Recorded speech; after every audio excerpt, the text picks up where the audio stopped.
Subuh di kampung itu selalu terasa sama. Udara dingin, jalan masih sepi, dan suara azan perlahan terdengar dari musola. Di waktu itulah, suara pelan sering muncul dari ujung gang. Jamu-jamu warga sudah terbiasa. Beberapa ibu keluar rumah membawa gelas, menyapa seperti biasa, tanpa rasa heran. Tidak ada yang bertanya sejak kapan nenek itu berjualan, atau dari mana ia datang setiap pagi.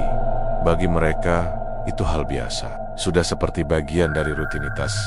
Tapi bagi orang yang baru tinggal di sana, ada sesuatu yang terasa aneh, sesuatu yang sulit dijelaskan, tapi juga sulit diabaikan.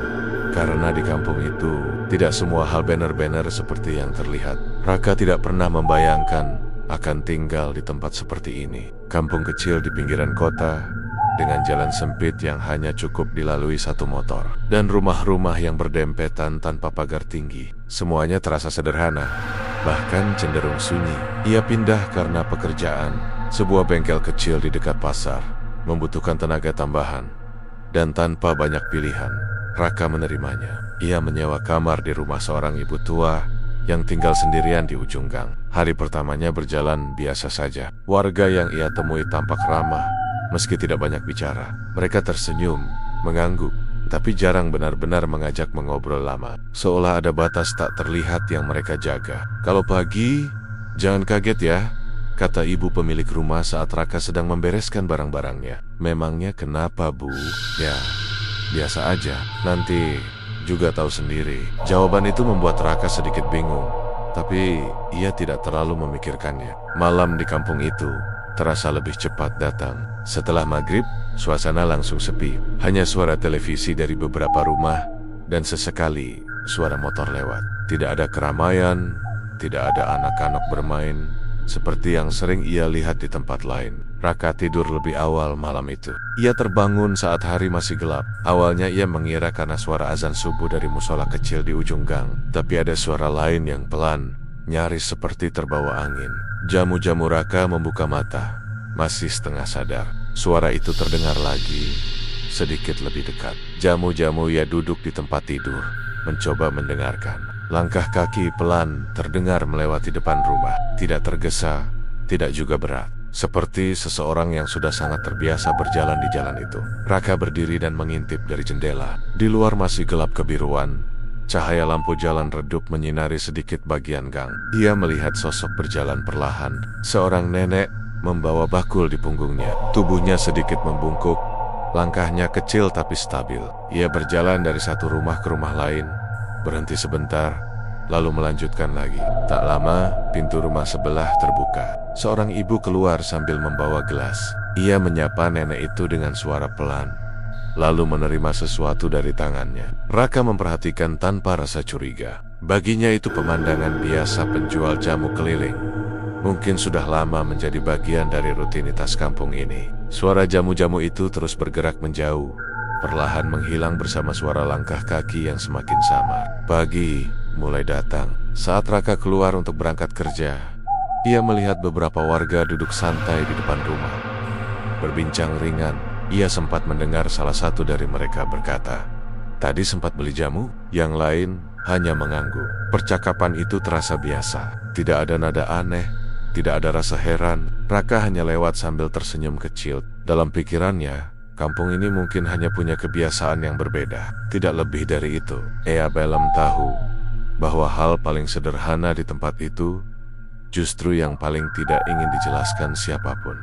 Hari-hari Raka mulai berjalan dengan pola yang sama. Pagi berangkat ke bengkel, sore pulang dengan tubuh lelah. Lalu malam diisi dengan suara televisi dari ruang depan dan obrolan singkat dengan ibu pemilik rumah. Tidak ada yang benar-benar berubah, dan justru disitulah ia mulai merasa nyaman. Kampung itu pelen-pelen terasa akrab. Ia mulai mengenali siapa yang suka duduk di warung kopi, siapa yang selalu menyapu halaman sejak subuh, dan siapa yang sering lewat hanya untuk sekadar menyapa. Warga di sana memang tidak banyak bicara, tapi kehadiran mereka terasa hangat dengan cara yang sederhana. Dan seperti kata ibu kosnya, Raka akhirnya terbiasa dengan pagi di kampung itu. Suara azan, udara dingin, dan suara pelan yang selalu muncul di waktu yang hampir sama. Jamu awalnya Raka hanya mendengar. Ia membiarkan suara itu lewat begitu saja, seperti bagian dari latar pagi yang tidak perlu diperhatikan. Tapi beberapa hari kemudian, rasa penasaran kecil mulai muncul. Suatu subuh, ia sengaja bangun lebih awal. Ia duduk di dekat jendela, menunggu. Suara itu datang lagi. Jamu-jamu pelan, konsisten, tidak pernah berubah. Raka membuka sedikit jendela, membiarkan udara dingin masuk. Dari sana, ia melihat sosok yang sama seperti sebelumnya. Nenek itu berjalan perlahan, membawa bakul di punggungnya. Beberapa pintu rumah terbuka, satu persatu. Warga keluar dengan gelas di tangan, seperti sudah tahu waktunya tanpa perlu dipanggil lebih keras. Tidak ada tawar-menawar, tidak ada percakapan panjang, hanya suara pelan, singkat, lalu selesai. Raka memperhatikan lebih lama dari biasanya. Ada sesuatu yang terasa kurang jelas. Ia mencoba melihat wajah nenek itu, tapi setiap kali ia fokus, selalu ada hal yang menghalangi. Entah karena cahaya yang masih terlalu redup, atau karena posisi nenek itu yang selalu sedikit menunduk. Wajahnya tidak pernah benar-benar terlihat, hanya bayangan samar di bawah kain penutup kepala. Raka mengerutkan kening. Ia berpindah posisi, mencoba melihat dari sudut lain, tapi hasilnya tetap sama. Seolah-olah ada batas yang tidak bisa ia lewati, seperti melihat sesuatu yang selalu sedikit di luar jangkauan. Bangun pagi juga, Nak. Suara ibu pemilik rumah membuat Raka sedikit terkejut. Ia menoleh, melihat ibu itu berdiri di belakangnya sambil membawa gelas kosong. "Iya, Bu, lagi kebangun aja," jawab Raka pelan. Ibu itu tidak bertanya lebih jauh. Ia hanya berjalan ke depan, membuka pintu, lalu keluar. Raka kembali mengintip. Ia melihat ibu itu mendekati nenek penjual jamu. Mereka tidak banyak bicara, hanya anggukan kecil. Lalu nenek itu menuangkan jamu ke dalam gelas. Uap tipis terlihat naik dari gelas itu, hangat, padahal udara pagi masih sangat dingin. Raka memperhatikan dengan lebih serius sekarang. Ia mencoba melihat lebih detail gerakan tangan nenek itu. Cara ia berdiri, cara ia berjalan, semua terlihat biasa. Terlalu biasa. Namun justru itu yang membuatnya terasa aneh. Setelah selesai, nenek itu melanjutkan langkahnya. Tidak pernah terburu-buru, tidak pernah berhenti lama. Suara jamu-jamu kembali terdengar, menjauh perlahan. Raka menutup jendela. "Sudah lama ya, Bu? Nenek itu jualan di sini?" tanya Raka saat ibu itu kembali masuk. Ibu itu berhenti sebentar, seperti memikirkan sesuatu. "Sudah," jawabnya singkat. Setiap hari, ibu itu mengangguk kecil. Subuh saja, tidak ada penjelasan tambahan. Raka ingin bertanya lagi, tapi entah kenapa ia mengurungkan niatnya. Ada nada dalam jawaban itu yang membuatnya merasa pertanyaan lanjutan tidak benar-benar diharapkan. Hari itu berjalan seperti biasa, tapi sejak pagi itu, Raka mulai lebih sering memperhatikan hal-hal kecil. Dan semakin ia memperhatikan, semakin ia merasa ada sesuatu yang tidak sepenuhnya bisa dijelaskan. Bukan sesuatu yang langsung menakutkan, hanya tidak pernah benar-benar jelas. Rasa penasaran itu tidak hilang. Justru semakin sering Raka mendengar suara jamu-jamu setiap subuh, semakin sulit baginya untuk mengabaikannya. Awalnya ia mencoba bersikap biasa saja, tapi ada satu hal yang terus mengganggu pikirannya. Kenapa tidak ada satupun warga yang benar-benar membicarakan nenek itu secara jelas? Semua seolah tahu, tapi tidak pernah benar-benar menjelaskan. Siang itu, saat bengkel sedang sepi, Raka duduk di bangku kayu dekat pintu. Seorang pria paruh baya yang biasa dipanggil Pak Darto sedang menyeruput kopi di sebelahnya. "Pak," Raka memulai pelan, "di kampung sini yang jual jamu itu sudah lama ya?" Pak Darto tidak langsung menjawab. Ia menurunkan gelasnya, menatap ke jalan sebentar, lalu mengangguk. "Sudah dari dulu," katanya singkat. "Dari kapan, Pak?" Pria itu mengangkat bahu. "Ya, dari dulu saja." Jawaban itu terdengar menggantung.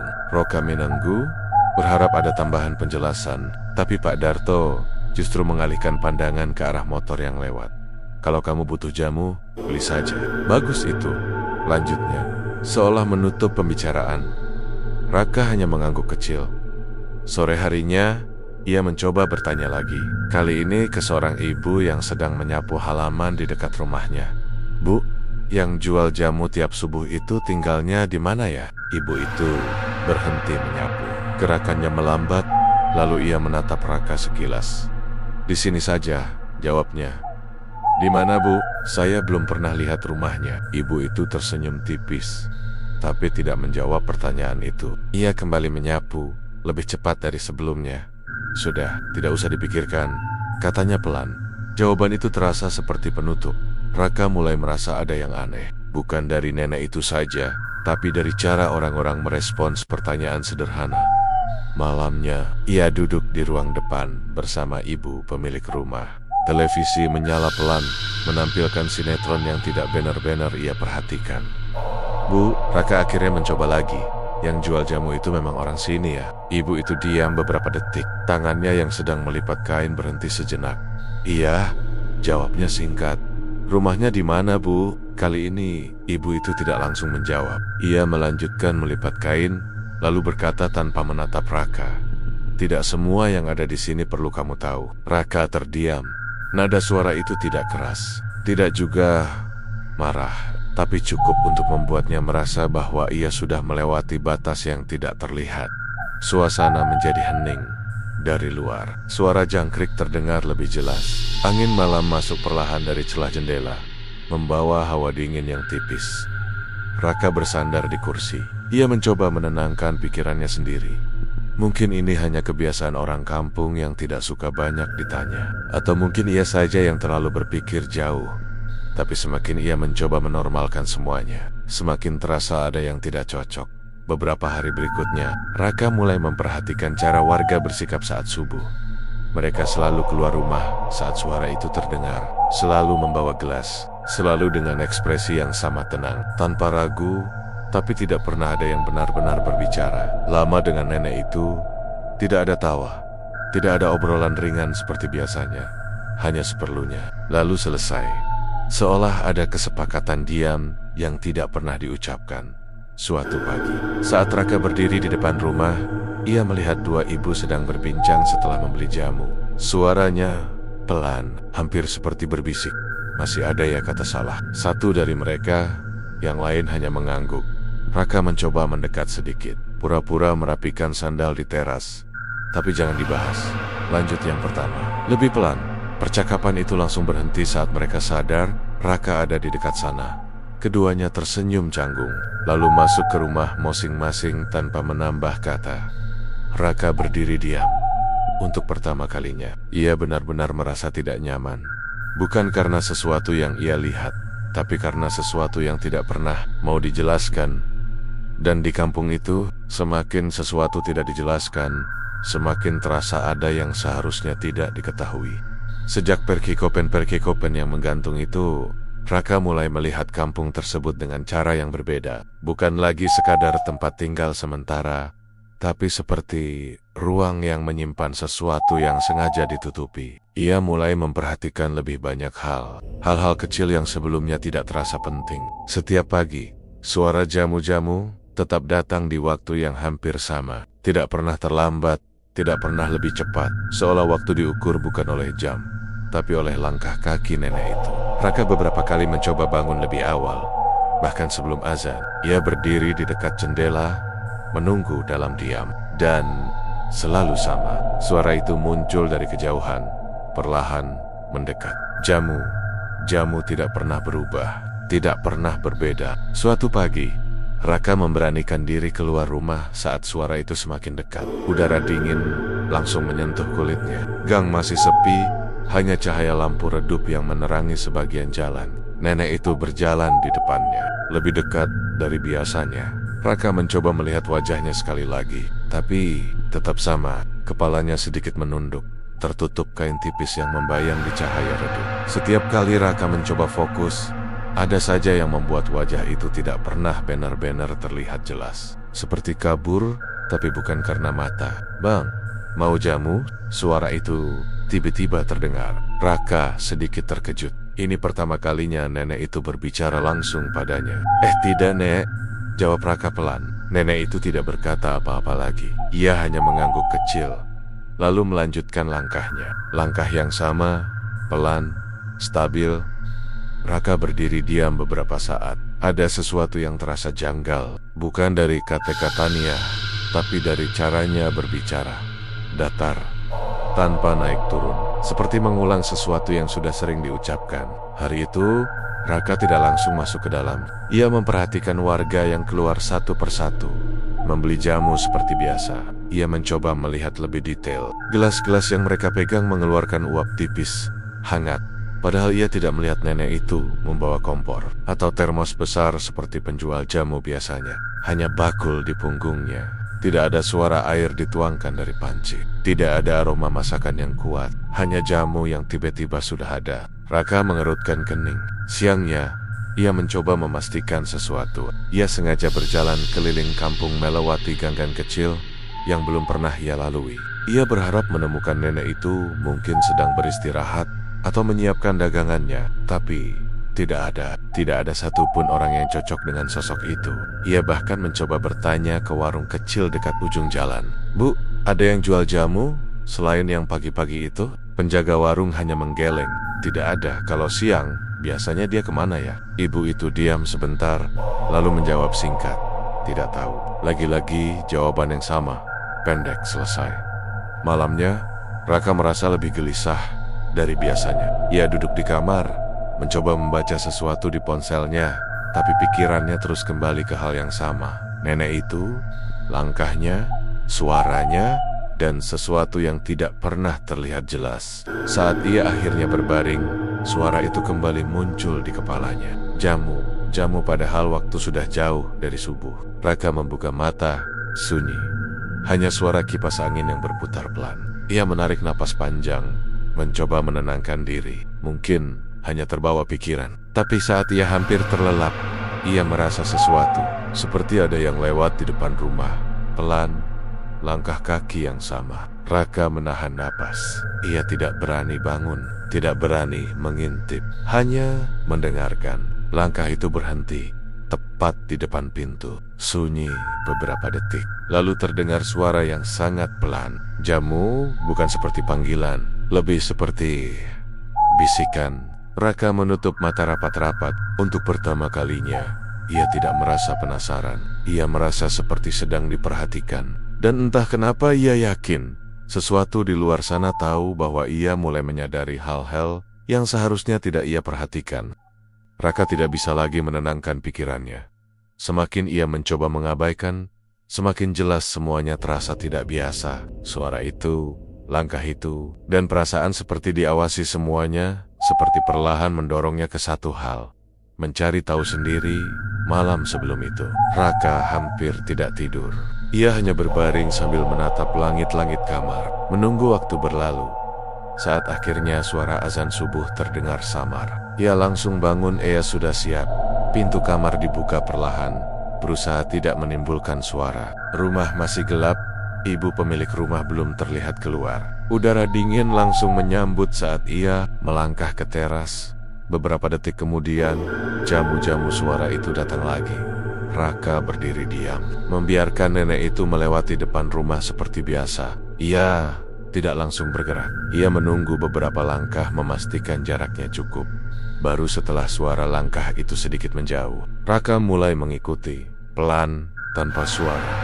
Nenek itu berjalan, seperti biasanya tidak tergesa, tidak menoleh ke belakang. Bakul di punggungnya bergoyang pelan mengikuti langkahnya. Raka menjaga jarak. Setiap kali nenek itu berhenti di depan rumah warga, Raka ikut berhenti di tempat yang cukup jauh. Ia bersembunyi di balik tembok atau tiang listrik, menghindari pandangan siapapun. Namun ada yang berbeda pagi itu.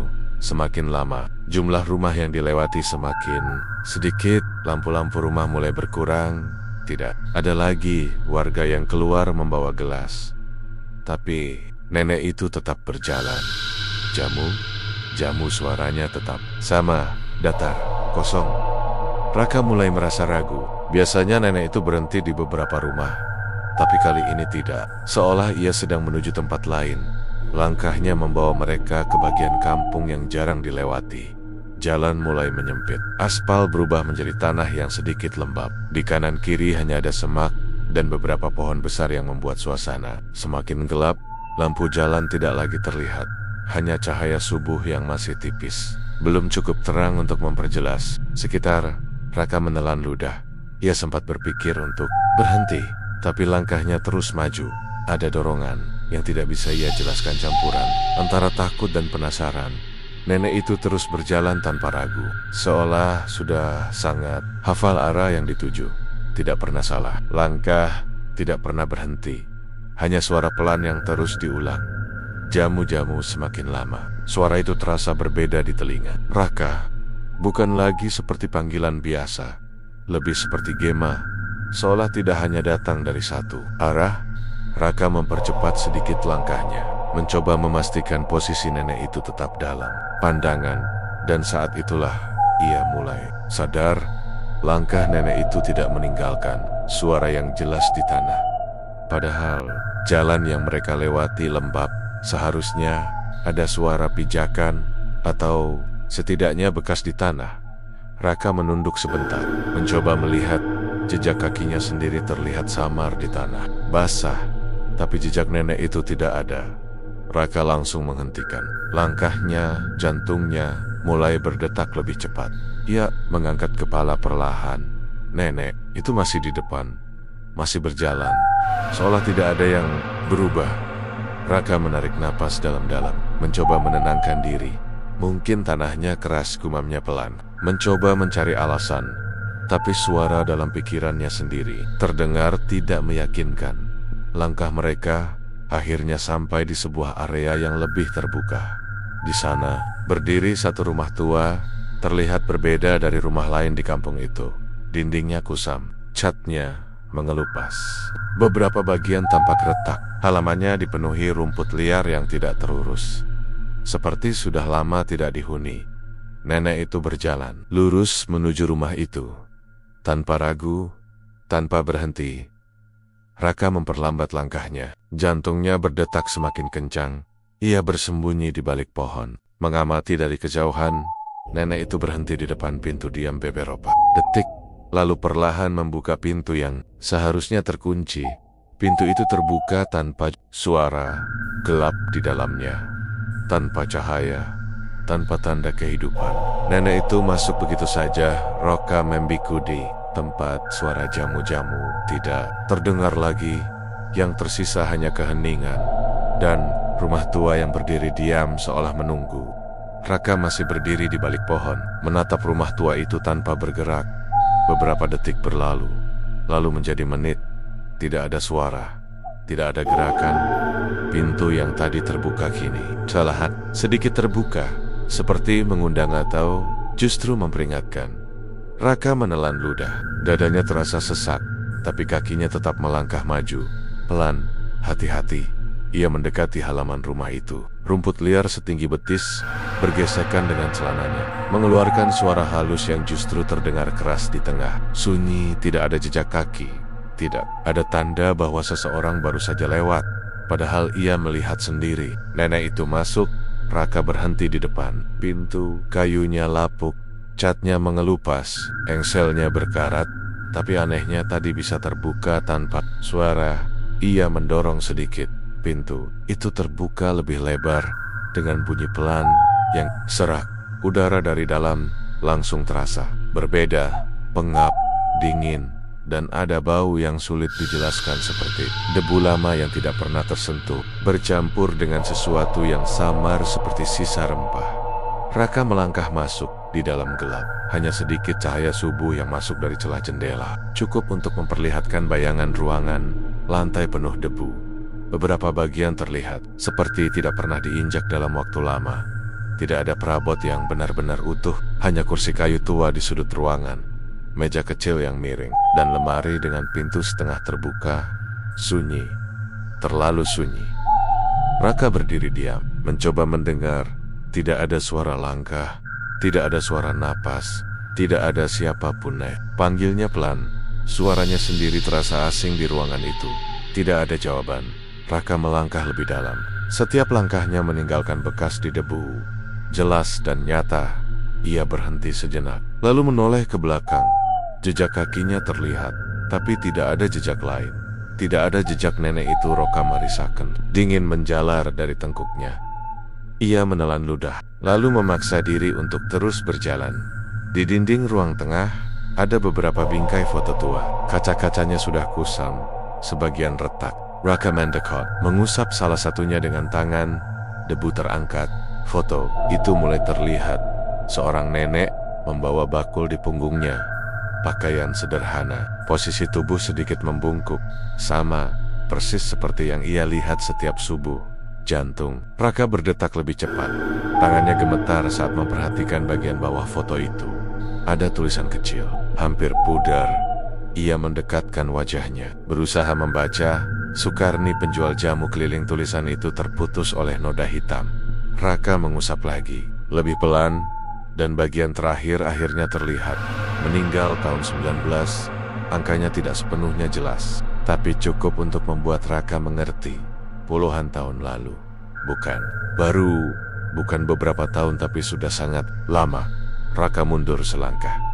Dadanya terasa semakin sesak. Ia menoleh ke sekeliling. Ruangan kosong, sunyi. Tidak ada tanda kehidupan. Tapi ia melihatnya. Ia mendengar suaranya setiap hari, setiap subuh. Tiba-tiba ketuk suara itu muncul dari dalam rumah. Raka langsung menoleh. Berasal dari ruangan lain, pelan, seperti sesuatu disentuh, atau seseorang.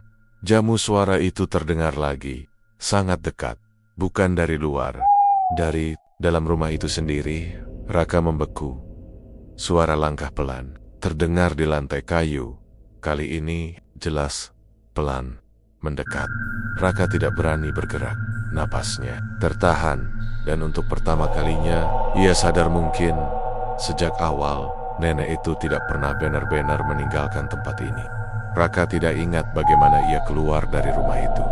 Yang ia tahu, ketika kesadarannya terasa utuh kembali, ia sudah berada di jalan tanah, menjauh dari rumah tua itu dengan napas terengah. Langkahnya cepat, hampir berlari, meski ia tidak ingat kapan mulai bergerak.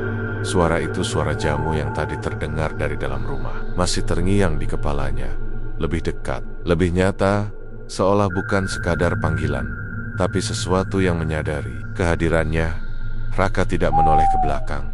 Ia terus berjalan sampai kembali ke gang utama. Sampai rumah-rumah mulai terlihat lagi. Sampai suara kehidupan pelan mulai menggantikan sunyi yang menekan. Saat ia sampai di depan rumah, matahari sudah mulai naik. Beberapa warga terlihat seperti biasa menyapu, duduk santai, atau berbincang ringan. Seolah tidak ada yang aneh, seolah tidak ada rumah tua di ujung sana. Raka berdiri beberapa saat, mencoba mengatur napas. Tangannya masih sedikit gemetar. Ia tidak bisa diam saja. Kali ini, ia butuh jawaban. Siang harinya, Raka kembali ke bengkel. Tapi, pikirannya tidak benar-benar di sana. Ia hanya menunggu waktu yang tepat. Saat suasana agak sepi, ia mendekati Pak Darto lagi. "Pak," suara Raka lebih serius dari sebelumnya. "Saya tadi pagi ke ujung kampung." Pak Darto yang sedang memperbaiki motor berhenti sebentar. Tangannya tetap memegang alat, tapi gerakannya melambat. "Kemana?" tanyanya tanpa menatap.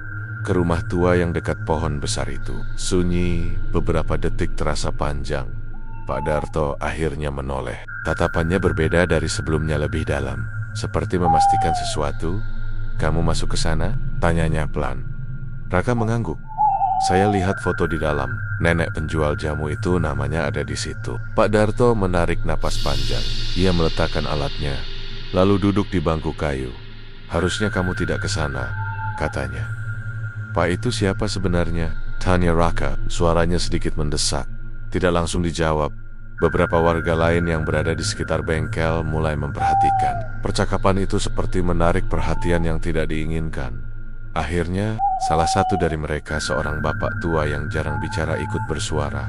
Dia sudah lama meninggal. Kalimat itu sederhana, tapi cukup membuat suasana berubah. Raka menatap mereka satu persatu.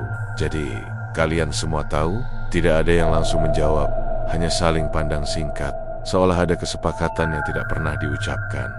"Iya," jawab Pak Darto akhirnya, pelan. "Kami tahu." "Lalu kenapa?" Pertanyaan Raka terhenti sendiri. Tapi semua orang di situ mengerti maksudnya. Kenapa masih membeli? Kenapa bersikap seolah biasa? Bapak tua tadi menghela napas. "Karena dari dulu begitu," katanya. "Dan selama dia masih ada kampung ini, aman." "Aman dari apa?" tanya Raka cepat. Tidak ada yang langsung menjawab. Angin siang berhembus pelan, membawa suara daun yang saling bergesekan. Pak Darto menunduk sebentar, lalu berkata, "Dulu sebelum dia meninggal, sering ada kejadian aneh di sini. Gangguan, tambah bapak tua itu singkat. Sejak dia tetap berjualan, itu hilang." Lanjut Pak Darto. Raka mengerutkan kening. Maksudnya, dia menjaga, tidak ada yang mengangguk, tidak ada yang membantah, hanya diam. Tapi dia tidak tahu kalau dia sudah meninggal, kata salah satu warga lain, pelan. Dia cuma melakukan apa yang biasa dia lakukan. Setiap subuh, tambah yang lain. Raka merasa tenggorokannya kering. Dan kalian membiarkan itu? Pak Darto menatapnya. Kadang, ada hal yang tidak perlu diubah, katanya. Selama tidak mengganggu, dan justru jawaban itu tidak benar-benar menenangkan, justru membuat semuanya terasa lebih berat. Raka terdiam. Ia teringat rumah tua itu, foto di dinding, suara dari dalam, dan langkah yang tidak meninggalkan jejak. Kalau suatu hari dia berhenti, tanya Raka pelan. Kali ini semua orang di sana saling pandang. Untuk pertama kalinya, ada sesuatu yang terlihat di wajah mereka. Bukan sekadar diam, tapi kekhawatiran. Pak Darto menggeleng pelan. Jangan sampai, katanya. Tidak ada yang menambahkan apa-apa lagi. Percakapan itu selesai begitu saja. Tapi bagi Raka, semuanya baru saja dimulai. Karena sekarang ia tahu satu hal bukan. Hanya nenek itu yang menyimpan sesuatu. Seluruh kampung ini ikut menjaganya. Malam itu terasa lebih panjang dari biasanya. Raka tidak benar-benar tidur. Ia hanya berbaring dengan mata terbuka, memandangi lenggit-lenggit kamar yang gelap. Percakapan siang tadi terus berputar di kepalanya. Selama dia masih ada, kampung ini aman. Kalimat itu tidak memberi rasa tenang. Justru seperti beban yang pelan-pelan menekan. Ia tidak tahu harus percaya atau tidak. Tapi satu hal jelas, apa yang ia lihat di rumah tua itu bukan sesuatu yang bisa dianggap biasa. Waktu berjalan pelan, hingga akhirnya suara azan subuh mulai terdengar dari kejauhan. Raka menutup matanya sebentar. Dan di saat itulah jamu-jamu. Suara itu muncul lagi. Lebih dekat. Tidak seperti biasanya yang datang dari ujung gang. Kali ini seperti tepat di depan rumah. Raka membuka mata. Jantungnya langsung berdetak lebih cepat. Jamu suara itu terdengar lagi. Pelan, datar, sama seperti sebelumnya. Tapi jaraknya terlalu dekat. Raka duduk perlahan di tempat tidur. Ia tidak langsung bergerak. Tangannya terasa dingin, napasnya tertahan. Beberapa detik berlalu. Suara langkah itu terdengar, berhenti, tepat di depan pintu. Sunyi, tidak ada suara lain. Seolah sesuatu sedang menunggu. Raka menelan ludah. Ia berdiri perlahan, melangkah menuju pintu dengan ragu. Setiap langkah terasa berat, seperti ada bagian dari dirinya yang ingin berhenti. Tapi ia tetap maju. Tangannya menyentuh gagang pintu, dingin. Ia menarik napas panjang, lalu membuka pintu itu. Pelan, di luar, cahaya subuh masih samar. Dan di sana nenek itu berdiri, sama seperti biasanya. Tubuhnya membungkuk, bakul di punggungnya, tangan memegang gelas kecil. Jamu, nak, katanya pelan. Untuk pertama kalinya, Raka melihat wajahnya lebih jelas. Atau mencoba melihat wajah. Itu tidak benar-benar kabur, tapi juga tidak jelas. Seperti sesuatu yang ada, tapi tidak sepenuhnya hadir. Matanya terbuka, tapi kosong. Tidak fokus, tidak benar-benar menatap Raka. Lebih seperti melihat, melewati. Raka tidak langsung menjawab. Ia hanya berdiri diam, menatap. Dan saat itulah ia sadar sesuatu. Gerakan nenek itu, cara ia mengangkat tangan, cara ia berbicara, semuanya terasa sama. Terlalu sama, seperti rekaman yang diputar ulang. Jamu, nak, ulangnya lagi, dengan nada yang tidak berubah sedikit pun. Bukan menawarkan, lebih seperti mengulang. Raka merasakan dingin menjalar di punggungnya. Ini bukan seseorang yang sadar sedang berjualan. Ini bukan interaksi, ini kebiasaan yang terus berjalan tanpa henti, tanpa sadar, tanpa tujuan. Raka teringat foto di rumah tua itu, nama yang tertulis, dan fakta bahwa semua ini seharusnya sudah berakhir sejak lama. tapi tidak pernah benar-benar selesai. Angin subuh berhembus pelan, suara daun bergerak halus dari keyohan. Beberapa pintu rumah mulai terbuka, warga mulai keluar, membawa gelas. Seperti biasa, seolah tidak ada yang berbeda. Seolah tidak ada yang salah. Raka masih berdiri di depan pintu, di hadapannya. Nenek itu tetap dalam posisi yang sama, menunggu, atau mungkin hanya berhenti di bagian yang sama dari rutinitasnya jamu. Nak, sekali lagi, nada yang sama, tidak berubah. Raka menatap gelas kecil di tangan nenek itu. Uap tipis naik perlahan, hangat, seperti selalu. Di belakangnya, ia bisa merasakan kehadiran pagi yang mulai hidup. Di depannya sesuatu yang tidak pernah benar-benar pergi. Raka menarik napas panjang. Ia tahu, setelah ini tidak ada lagi yang benar-benar sama. Ia punya pilihan, menutup pintu, berpura-pura tidak tahu, atau menerima. Gelas itu menjadi bagian dari sesuatu yang sudah berjalan jauh sebelum ia datang, dan mungkin akan terus berjalan setelah ia tidak ada. Nenek itu tidak bergerak, tidak mendesak, tidak berubah, hanya menunggu dalam kebiasaan yang tidak pernah selesai. Subuh terus berjalan, dan di kampung itu tidak semua hal perlu disadari untuk tetap terjadi.